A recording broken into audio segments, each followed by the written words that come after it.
So this works so much better when you have the microphone on. Worried about interference, and what a knucklehead. First minute is silent. Man, the comments are going to be great on that one. So, hope all is well with everybody. As I was saying, thank you to everyone that was in the break. Thank you for everybody that came and hung out at the break. And I tell you, the conversation was really good in the break. In the wee hours of the morning, we were on until I don't know 2:30 or so. And one of the things we started talking about was purchasing cards of your team that you like. And do you buy them with the thought of hoping they go up to resell them? Or do you buy them hoping that they go up, but someone else is going to sell them, not you, because they're your team, they're your PC, they're your guy, it's your whatever. And it's a excuse me, it's a very interesting way to go, because when we were sitting there, we were talking, and I said, for me, um, it's a little easy in a way to buy the guy that I PC. Everybody, a lot of people pretty much know I PC Fred Lynn. So Fred Lynn's cards,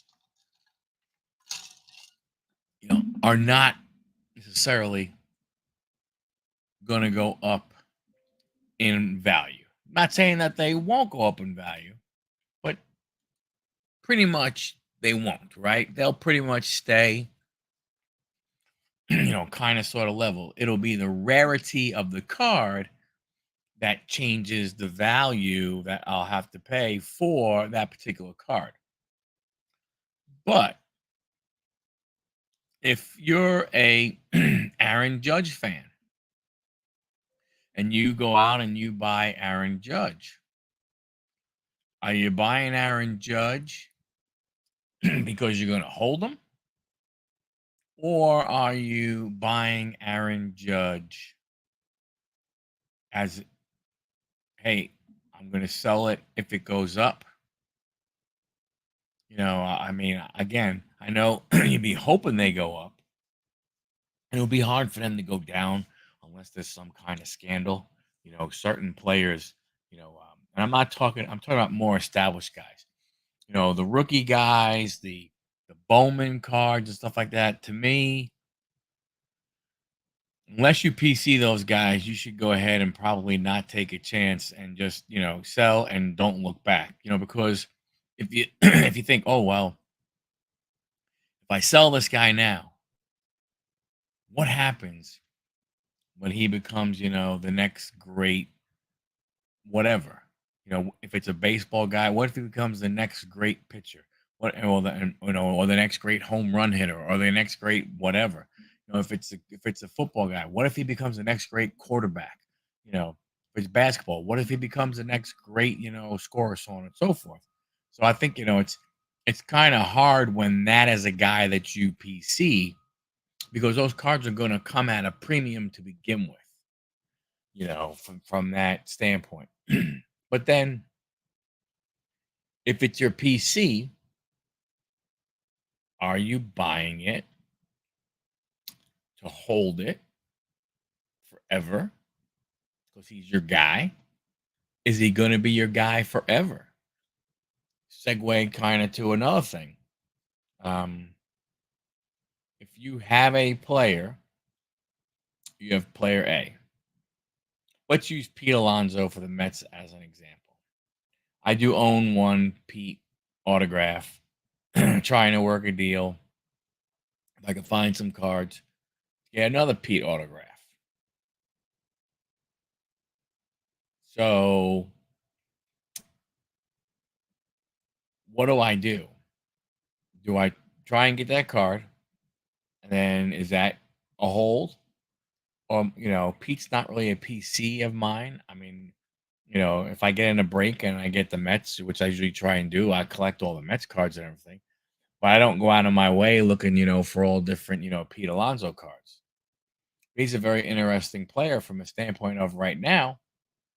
He's going to be a free agent after this year. There's a chance he could get traded. So what do I do then? If what do you do then?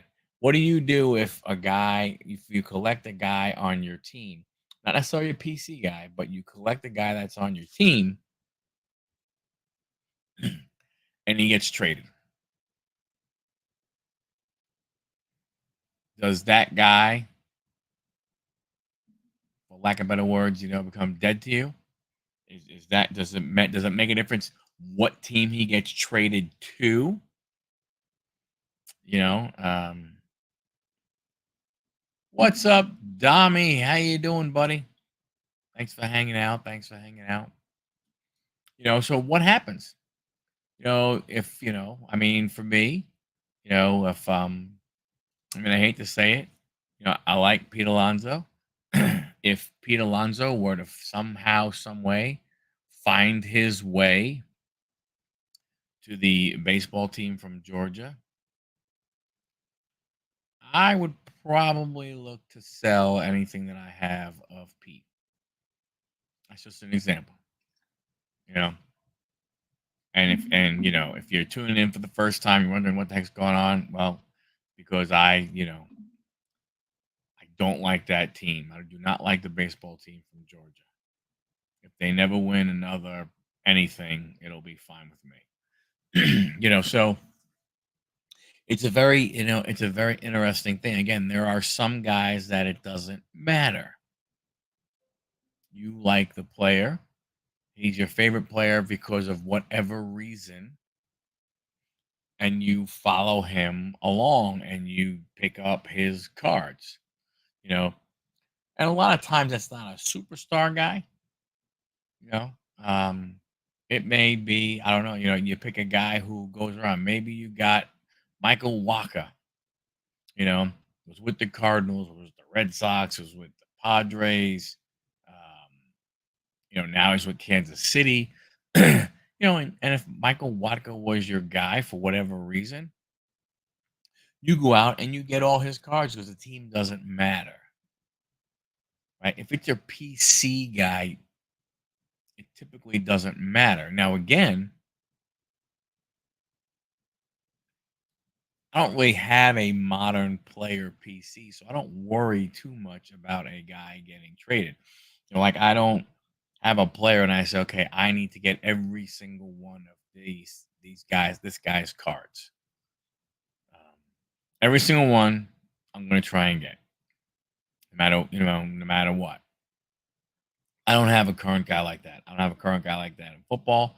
I don't have a current guy like that in baseball, basketball, hockey. I mean, quite honestly, the only guy that I could think of who is, again, from a baseball perspective, Fred Lynn, I try and get when he's in different, sets. I will try and get, some numbered cards of his or stuff like that. You know, um, the one guy who is, I mean, I don't know if you really can call him current, but like from wrestling perspective, Hulk Hogan. I'll try and find Hulk Hogan's and get as many Hulk Hogan's, as I can. Still relevant. But again, there's the same type of thing. I'm not, I really can't get his autograph right now. His autograph is too expensive. So it makes it, a little harder. Again, when you like, when certain sports, when you like the guy or the guy who was the guy, you like the icon, it's going to cost you if you want to do it. But if I was to go out there and buy a Hulk Hogan autograph card on base, or even let's say up to 4.99 or something along those lines, I'm not buying it with the idea that I'm hoping in 6-8 months it goes up in value so I could sell it. But to me, again, that's the whole PC thing. To me, when you have a guy, when you have a player that is your PC, that card is staying with you. That card is not leaving. There's no, what I'm saying from that standpoint. You're not taking that card and and getting rid of it in any way, shape, or form. That card stays with you forever. What's up, Fraylin? How you doing, buddy? Nice to see you. Hope all is well. But that's what I think from saying from AP. There are guys who say, "Well, I collect this player," and there are guys that say, "I PC this player." To me, if you collect a player with the thought of hoping that his value goes up, that's more of you investing in a player rather than collecting that player. 'Cause when I think of collecting, I don't think I'm getting rid of that player. I think I am keeping that player for a very, very long time. Man, I gotta go get these glasses looked at. That's just my thought. I'm saying, that's the way I look at it from the standpoint. I don't think my players, that I have, that I'm going to, sell. Now, are there things that I look at from a standpoint of it would be cool, sticking with wrestling, right? Bruno San Martino. I wouldn't mind looking to see if I could find a Bruno San Martino autograph. I mean, it needs to be, you know, inexpensive. I mean, not necessarily cheap, but it needs to not be, a lot of money. But the thing is, you know, it's still going to cost a decent amount, right? I doubt I would find a Bruno San Martino for $10, you know, but it would be nice to have one. The other thing you have to look at is like it's like players that pass away. It would be nice to have some of those greats, those Hall of Famers and stuff. But again, if you're looking at Hall of Famers, you're looking at the greats of the games. Those cards aren't going to be cheap. I mean, look at Willie Mays, right? Look at Willie Mays. Man, this is irritating the crap out of me. Look at Willie Mays. Look how much his cards, went up with him passing away. And will they come back down? Probably. But when you say come back down, probably not as much as you would like them to if you want to get a Willie Mays. Probably not as much as like they won't go down to before he passed away because he can't sign anymore. Oh wow, man! Braylon, congratulations, man! Congratulations, man! That's pretty freaking cool. Pretty freaking cool. Oh, there's Thor getting up for some reason. He heard me clapping. I guess maybe he thinks it's fireworks.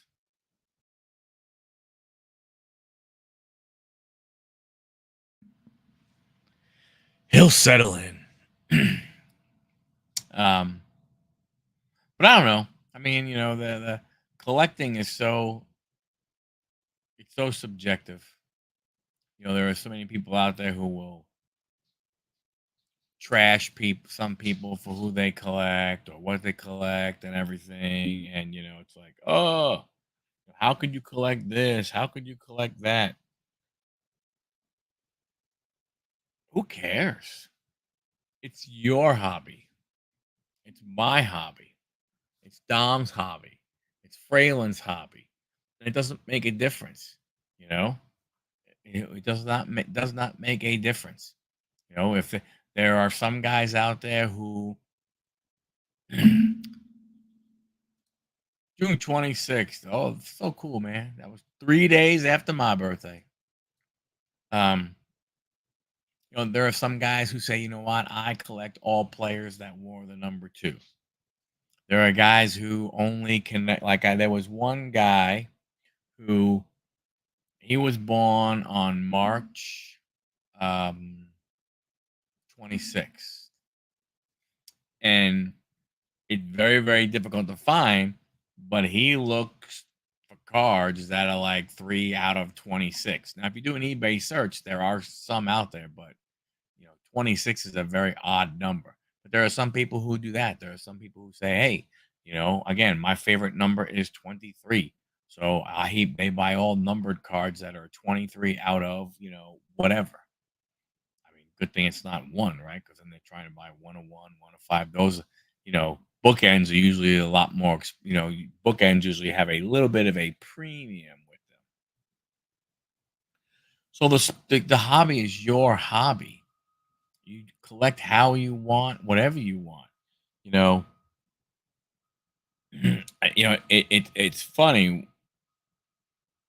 A while back we were talking about what is Topps doing with basketball product and football product, and that they are coming out with, excuse me, yes, sir, Fraylin, that they are coming out with basketball product and they're coming out with football product non-licensed. And people were talking and they were saying, "Oh my gosh, this is fantastic, man. This is unbelievable. This is going to be great. Topps has basketball, Topps has football, but it's unlicensed." People didn't have a problem. But yet, conversely, people had a problem with Panini doing baseball and they didn't have the licensing for baseball. So it just goes to show you it's not necessarily the licensing, it's the sport. You know, there are collectors of baseball, of course. We know there's football, there's hockey, there's basketball. But it seems that, a lot of times this hobby is driven by football and basketball. When you look at the the rookie in basketball, the rookies in baseball, the rookies in football, when you take those three, it's easy to figure out which one is going to be the lowest price. And it's going to be the baseball one. Now people go, well, it depends on the year. And you're right, it does depend on the year. This year, basketball. Hey Dusty, how you doing? Um, this year in basketball, you know what? It's going to be interesting to see um, which rookie cards do well. It's funny. I think this might be the last year for Panini.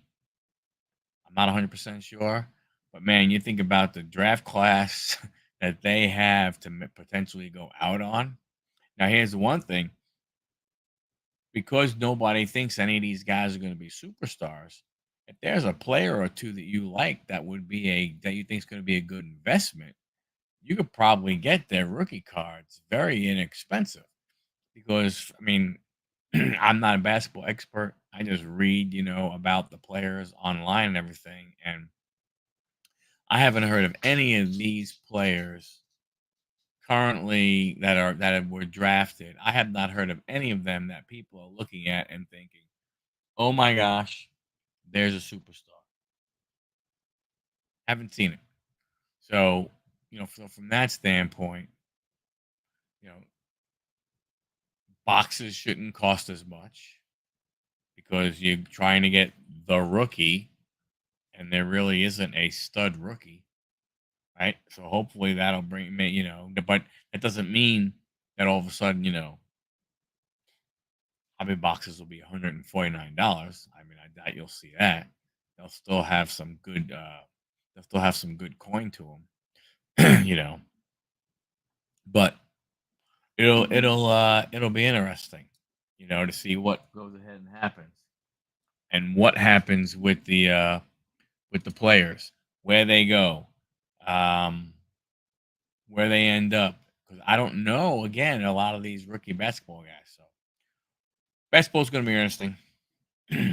I still can't believe that Panini has not put out WNBA yet. That doesn't make any sense to me. Um, with the amount of talk that the WNBA is getting, and they're not going ahead and printing out those cards yet, I find that very odd. I find that very, very odd. I would have figured by now during the season you would have it. I don't know how long the WNBA season is. If Matty Ice was here, he may know because he's following the Indiana Fever. Because his daughter is all of a sudden he's very interested because of Caitlin Clark. But I just don't know what they're waiting for. I would have thought by now they would have cards out for people. They would have cards somewhere, hobby boxes, because you think about WNBA right now, there's really nobody to go ahead and drive. Hello, Kenneth. How are you, sir? Right now, WNBA, there's really nobody that's going to drive the sales of those from a card hobbyist perspective. Nobody's going to drive it more than Caitlin Clark. I know there's people talking about next year. Paige Beckler's out of UConn, but I think right now, you have to strike where the iron is hot. I mean, a lot of people don't necessarily like it, but Angela Reese is doing well. It stinks that what's her name, Cameron Brink. She blew out her knee, ACL, so you can't go ahead and you can't count on her. But like I said, I just find it hard to believe that they're not trying to take advantage of Caitlin Clark. I don't think you'd be able to keep WNBA on the shelves. I truly think if you had boxes that potentially can have Caitlin Clark autograph rookie card in an Indiana Fever uniform, I think those cards would be flying off the shelf. Again, I can't say for sure, but that's what I believe. I believe that it would, that's what would happen. So,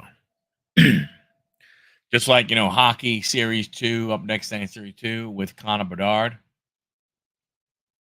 they waited, which I guess kind of sort of makes sense. Um, but you're in the same type of scenario. You got Connor Bedard for hockey. You think about what you have. You're looking at. And I don't know. I don't know if people consider Caitlin Clark a generational player. I honestly don't. I really don't know if she is. We'll have to wait and see. But you think about Caitlin Clark, Connor Bedard, Victor Wembanyama, all coming out as basically rookies in the same basic, calendar season, those score seasons and everything. Pretty amazing when you think about the hype around those three young talents. You know, don't really have, we haven't seen something like that in the three different sports.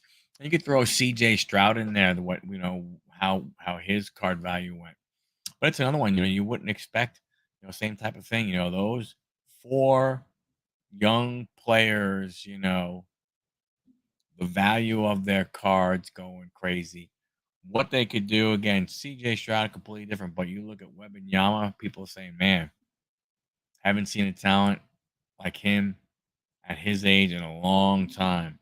Connor Bedard, I mean, people expect him to be, in the same conversation someday with, um, you know, Mario Lemieux, Connor McDavid, Wayne Gretzky.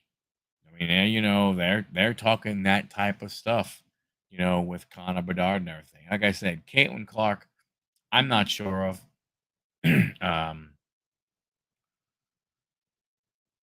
you know, but WNBA never really had anything before.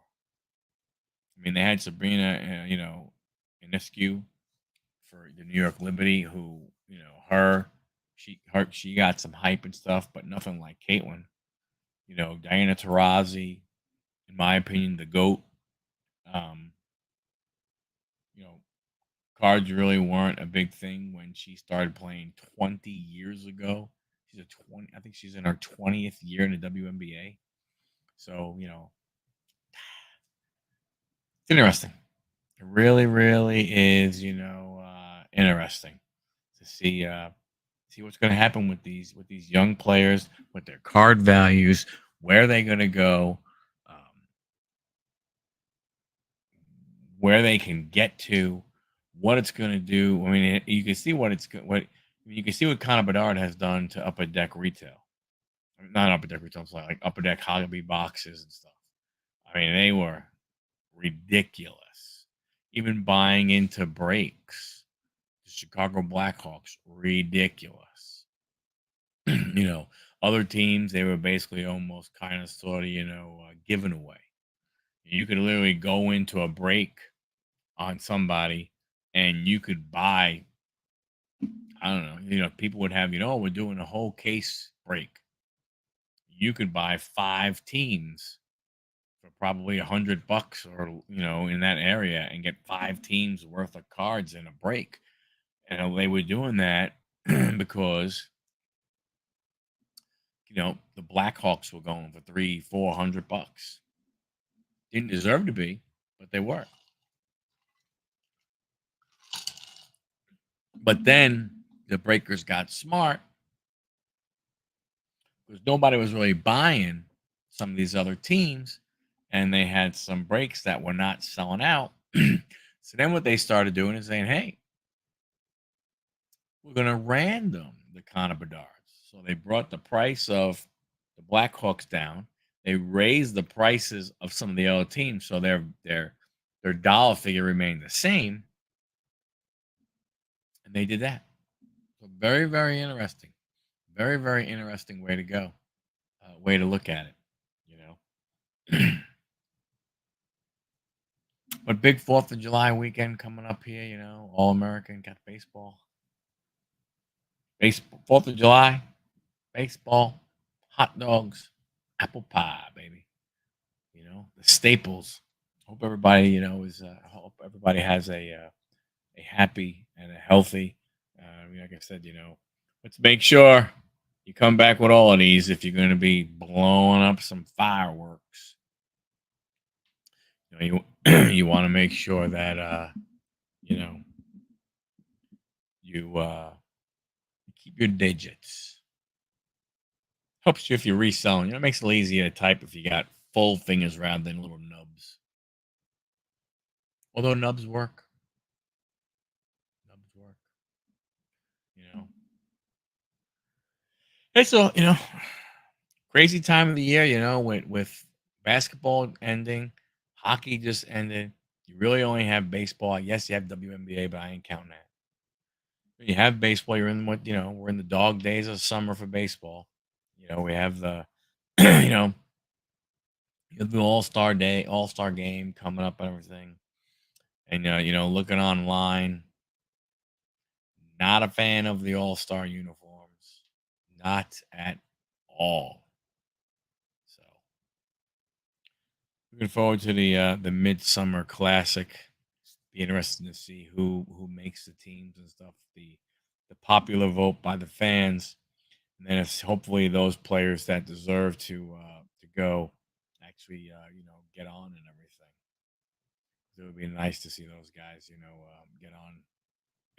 But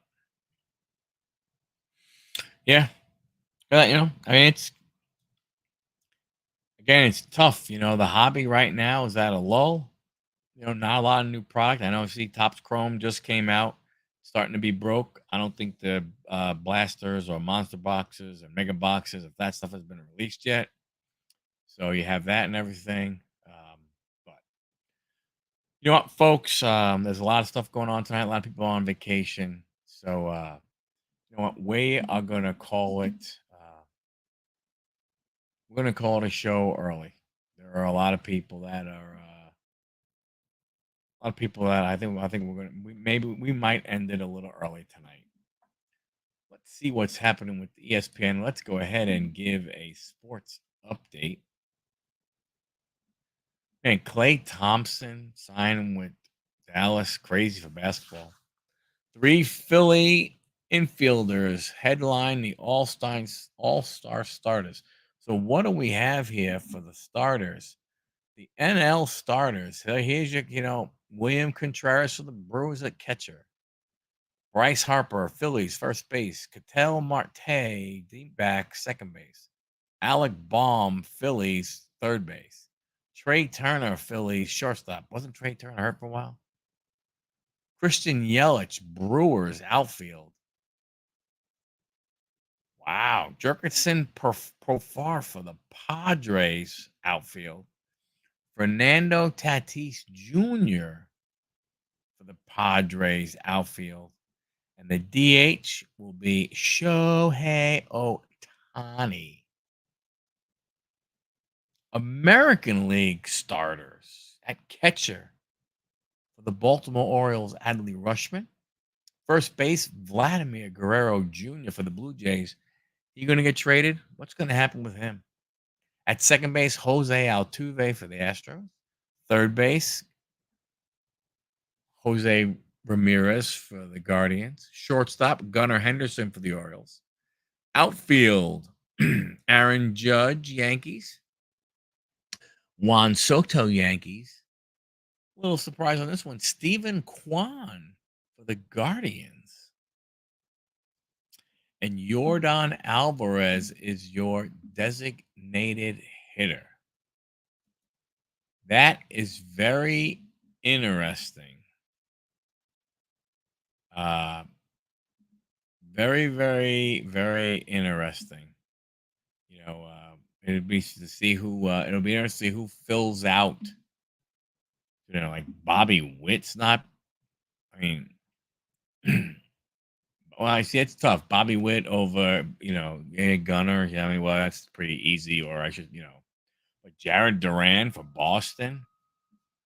I mean, from a National League, what gets me is in the man, I don't know, in the National League, the three outfielders that are starting, Profar and Tatis Jr. I mean, man, Hernandez. I mean, I don't like the guy, but Osuna. I mean, it's going to be interesting. Where does Ellie De La Cruz fit? Where does Francisco Lindor, go? From some of these guys. I mean, I don't know. It's going to be problem you have is ain't nobody hitting worth the crap. Now, Profar does. I mean, he is going ahead and he is doing a lot better than I thought he was. Actually, he's hitting 311, 11 home runs, 55 RBIs. That's pretty darn good. That's pretty darn good. And I guess Tatis, he ain't that bad either. So maybe those two guys do deserve to go. It's gonna be interesting to see how they fill them out. Excuse me, how they fill out the rest of the team with some of these guys. But it is what it is. The All-Star game is always fun. What do you guys think about the home run hitting, the home run derby? What do you think about the new rules with the home run derby? I gotta say, not not a fan of it. Right now, I don't think I like the I don't think I like the rules. And I mean, I'm not saying that it didn't need to be tweaked. I'm okay with I'm okay with it being tweaked. The home run derby, but I don't know. I think they may have gone too far. May have gone just a bit too far in what they are in what they're doing with it. From that standpoint, I think I don't like I said, I don't necessarily mind the changes. But let me see if I can look it up real fast. Home run derby.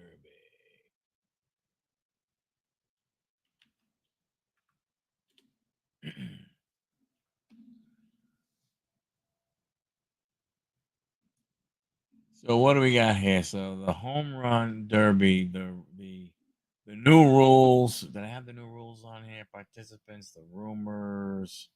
You know, it's the only one confirmed so far. Gunnar Henderson. Judge and Otani have declined the opportunity to be a part of it. Unfortunately, that's Gunnar is the only one. The rules. It will be. So instead of 8 hitters competing, also instead all 8 hitters. So this is one really good change I like. All 8 hitters go up against each other. It's not like the bracket type anymore. So just go there. You don't gotta go ahead and go against anybody. You just gotta hit as many home runs as you can, and go from there. So the top 4 move to the second round. And then the semis will be based off of 1 and 4. How many home runs each one hit, determined by the hitter's longest home runs. First 2 rounds, each hitter will have 3 minutes or 40 pitches. They still get their timeout. So they got 40 pitches or 3 minutes to hit as many home runs as they can out of 40 pitches. Then you better hope whoever's throwing to you is on. Okay. And you do get your 45-second timeout. Finals is 2 minutes or 27 pitches. So you have to hit as many home runs as you can in 27 pitches. That's going to be interesting. That's going to be really, really interesting to see how that does, because that's 27 swings. You got to figure 27. All right, so that's 14 a minute. That's not bad. I mean, you get about little 5 seconds. Well, a little less for 4 seconds per pitch. So I guess that's not that bad. But you don't want to. It's gonna be one of those tough things, right? Because you don't want to go too fast in the beginning to where you wear yourself out. You don't want to go too slow in the beginning. Then you got to try and speed up at the end. And then your guys trying to throw pitches. I don't know what the rules are as far as how quick the pitch can go, because I know in the past you basically had to wait for the umpire, I guess you want to call him, to signal the next pitch, because they were waiting to see what happened with that pitch. So if they do the exact same thing, maybe I forget. Yeah, I guess maybe that's why they're taking the 2 minutes or 27 pitches. Maybe they've done the studies and they see that in a 2 minute span, the average is 27 swings that guys can go ahead and get in 2 minutes. It's all that I can think of. And the same thing in the 3 minute drill. They said, oh well, 3 minutes, guys probably tire out a little bit, and in minute as you're finishing up minute 3, and you're tiring out, and maybe 40 is the average that guys got. It's the only thing I can think of. So to me, it's the only thing that makes sense as to why they would do that. But we are, what's today? Today is July 3rd. So the home run derby is in 12 days. 12 days, 7 more participants. I got to believe Pete Alonso will be in. I mean, if he's not, it would be very, very odd. Very, very odd. So it's Monday the 15th is when the derby will be. Looking forward to seeing that. I think that'll be pretty cool. I think that will be very, very cool. The new format, the not basically it's 1v1v1. It's 8. All 8 gotta go. Which is better when you think about it, right? Because you could have 2 guys who went off in the old thing. And one guy hits 25, another guy hits 24. And that guy who hit 24 was had the second most or the third most home runs in the first round, but he got knocked out because it was head to head. So I do like the idea of first round, all eight, top four move to the second round. You go to the second round, boom, and the top two wind up going, head to head. That's the way it kind of sort of should be. It should be hit the most home runs, move on, hit the most home runs, move on. Again, I hope Pete's in it. It'll be fun. The All Star game itself, I mean, hey, again, so we can probably talk about it a little bit more next week, but I don't know. I mean, the All Star, well, probably not. Supposed to have a guest next week, but the All Star game, I mean, I watch it because I love the game of baseball, um, but it's not like it's not like it's one of those games that I gotta make sure that I don't miss.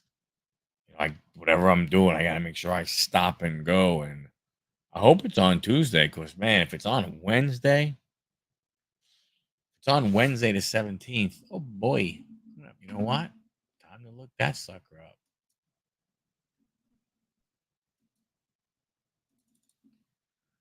2024 MLB All-Star Game is when is the game? The All-Star Game from Texas Stadium. The game is scheduled for July 16th. Well, that's awesome.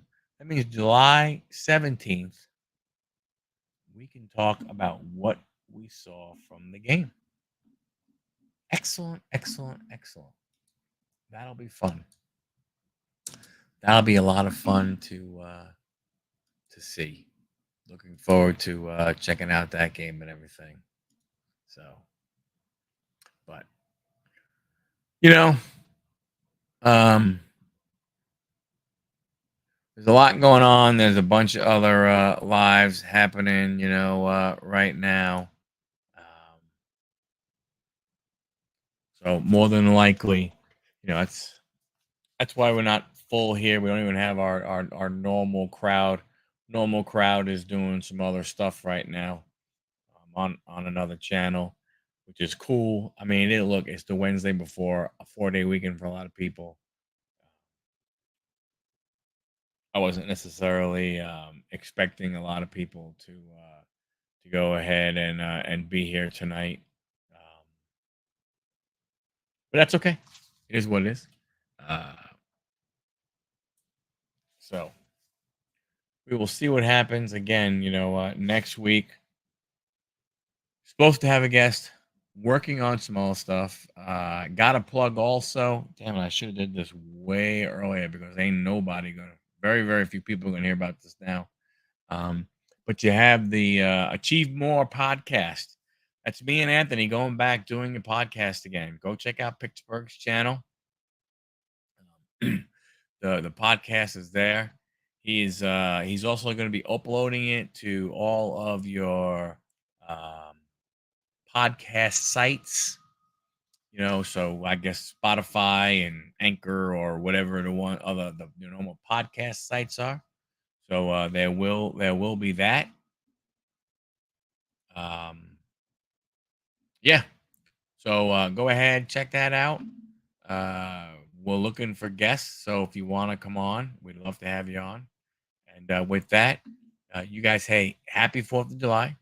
Again, please come back with all these. Don't forget, videos on the channel. And as always, thank you for stopping by. Thank you for watching. And I catch you next week. Much appreciated. Thanks for everybody who hung out.